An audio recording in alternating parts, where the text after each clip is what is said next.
Ya, puji Tuhan, kita mau mendengarkan firman Tuhan dari Mazmur 103 ayat 1, 2 dan 22. Sama-sama kita baca yuk. Yang mau Alkitab? Oke, 1, 2, 3. Dari Daud, pujilah Tuhan hai jiwaku, pujilah namanya yang kudus hai segenap batinku. Pujilah Tuhan hai jiwaku dan janganlah lupakan segala kebaikannya. 22.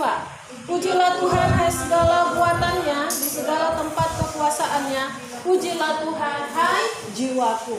Nah, ini adalah Mazmur Daud, ya, ditulis kepada kita supaya kita memuji Tuhan. Mana jiwa? Mana jiwa? Kenapa Daud berkata kepada dirinya sendiri, pujilah Tuhan hai jiwaku? Pernah nggak kalian bicara sama diri kalian sendiri? Pernah? Nggak pernah. Nggak pernah. Misalnya gini, aku harus semangat, aku harus belajar, aku harus juara. Pernah nggak? Nah, itu bicara kepada siapa? Diri sendiri. Itulah bicara kepada jiwa. Itu jiwa di sini dalam pikiran. Ya, dalam pikiran itulah jiwa. Pikiran, perasaan, kehendak. Aku mau juara, aku harus belajar, aku harus rajin belajar. Itu bicara kepada jiwa. Itu kehendak kita. Itu keinginan, kerinduan kita. Nah, Daud berkata kepada dirinya sendiri, lipat tangannya. Dengarkan sini. Bagus dudukmu. Ya, Daud berkata kepada dirinya sendiri, pujilah Tuhan hai jiwaku, katanya. Pujilah Tuhan hai segenap batinku. Batin itu roh. Kenapa Daud berbicara kepada dirinya, kepada jiwanya, pujilah Tuhan? Kenapa? Karena dia merasa kok kayak apa ya, gak enak gitu ya kan. Kok aku merasa kok lain dalam diriku ini gitu. Jadi dia kok merasa seperti jauh dari Tuhan, malas gereja. Kenapa? Nah, Raja Daud dia langsung cepat menyadari, bahaya ini kalau aku tidak segera ya dekat dengan Tuhan. Bahaya, ada iblis yang akan menangkap. Yang pertama, iblis akan nangkap pikiran kita. Udah, kau nggak usah gereja lagi, cukup di rumah aja, nonton aja YouTube. Itu kan ada di situ apa, khotbah, nonton aja secara online. Nah, dia berpikir, ditangkap pikirannya, ditangkap jiwanya. Nah, Daud langsung berkata kepada jiwanya, pujilah Tuhan hai jiwaku, pujilah Tuhan hai segenap batinku, janganlah lupakan segala kebaikannya.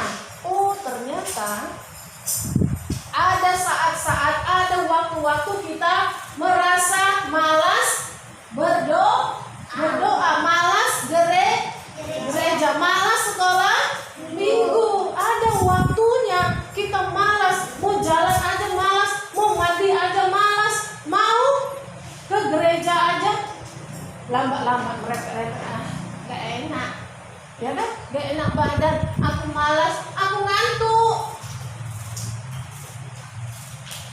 Ya, ada waktunya, momen-momennya diri kita, jiwa kita merasa seperti itu. Nah, kalau ada yang merasa seperti itu, harus berkata kepada dirinya sendiri, harus berkata kepada jiwanya. Bagaimana caranya berkata? Di depan cermin bilang, pujilah Tuhan ke jiwaku, jangan lupakan segala kebaikannya. Pujilah Tuhan, jangan malas. Hati-hati kalau kau nanti malas. Kita bicara kepada diri kita sendiri. Nanti kalau aku malas, nanti setan langsung tangkap aku dan aku akan jauh dari Tuhan. Ya, ternyata kalau memuji Tuhan itu harus dipaksa. Mau beribadah kepada Tuhan itu harus dipaksa karena daging ini tidak mau melakukan kehendak Tuhan. Daging, mana daging? Ini yang dicubit sakit, maunya dia enak-enak aja, jangan kau cubit aku, katanya. Jangan kau jangan kau sakiti aku, kata daging. Daging itu maunya dikasih makan dengan apa? Nonton, terus main game, jajan banyak-banyak sampai perutnya. Ya, terus apa lagi? Kasih makan daging, jalan-jalan, ya kan? Ke mall, rekreasi, itu yang enak yang enak-enak. Ini daging mau enak-enak, nggak boleh dia disakiti, kata daging. Tapi roh kita membutuhkan Tuhan. Roh kita, nafas kita membutuhkan Tuhan, karena nafas kita ini berasal dari Tuhan. Harus terus berkomunikasi dengan Tuhan. Kalau kita tidak pernah berbicara kepada Tuhan, apa itu doa? Bercakap-cakap dengan Tuhan. Kalau kita tidak pernah berdoa, maka roh kita akan mati. Walaupun kita hidup, kita seperti zombie, mayat hidup, badannya aja yang gerak, dagingnya aja yang gerak, tapi rohnya lemas. Ya, lemas. Memang dia makannya banyak, tapi dia nggak suka beribadah. Dia malas berdoa, malas gereja, malas untuk menyanyi, memuji Tuhan. Makanya Daud berkata kepada dirinya, pujilah Tuhan, hai jiwaku, pujilah Tuhan. Jangan kau malas, jangan kau bersungut-sungut, jangan merepet-repet, jangan lambat-lambat beribadah. Dipaksa, digerakkan tangannya, disemangati, digerakkan badannya. Aku harus gereja, pasti ada berkat, aku pasti diberkati. Ya, harus bicara kepada diri kita sendiri. Ya, aku harus pergi gereja. Ini hujan, becek. Aku harus gereja. Kalaupun nanti sepatuku kotor, pasti Tuhan berkati aku dengan sepatu. Iya kan? Ya, ada seperti itu. Kami pernah dulu mau gereja, nggak ada persembahan. Ya, kami gerejanya jauh dulu, pergi ke Sukadono, naik Medan Bus, ya kan dulu. Jadi kami ada berapa orang, 3 orang, nggak ada persembahan kami, ongkos kami juga nggak ada. Jadi kayak mana ini? Padahal udah siap-siap beriman, pasti bisa ini, pasti bisa. Nggak taunya ketemu duit 20.000 di depan pagar, depan pagar rumah. Udahlah, beriman aja lah, berangkat gitu ya. Udah siap-siap, kami perginya udah cepat, lebih awal supaya jangan terlambat. Tuhan tahu, sebelum kami pergi kami berdoa dulu, Tuhan kami tidak punya uang, tapi kami rindu ke gereja. Bagaimana ini Tuhan? Tapi kami serahkan semua kepada Tuhan, kami berjalan dengan iman. Gitu kami melangkah lewat dari pintu pagar, ternyata ada di situ 20.000. 20.000-nya nggak dilipat-lipat, lurus. Padahal orang lewat lalu lalang, nggak ada yang tahu itu ada 20.000 di situ. Tante yang temukan, kita dapat 20.000, ini cukup untuk ongkos kita. Dulu ongkosnya masih 250, ya. Jadi kami 3 orang 750. Cukup kan? Bisa kan? Cukup kan? Nah, itulah luar biasanya Tuhan.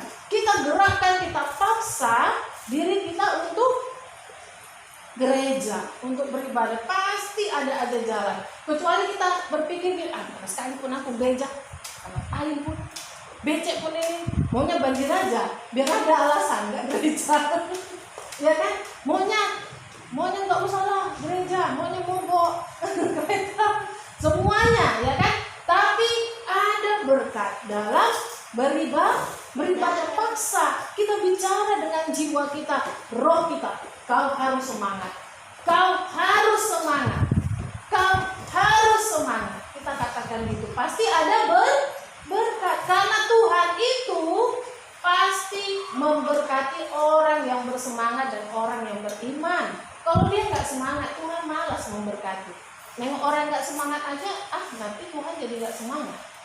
Makanya kita, aku ingat firman Tuhan.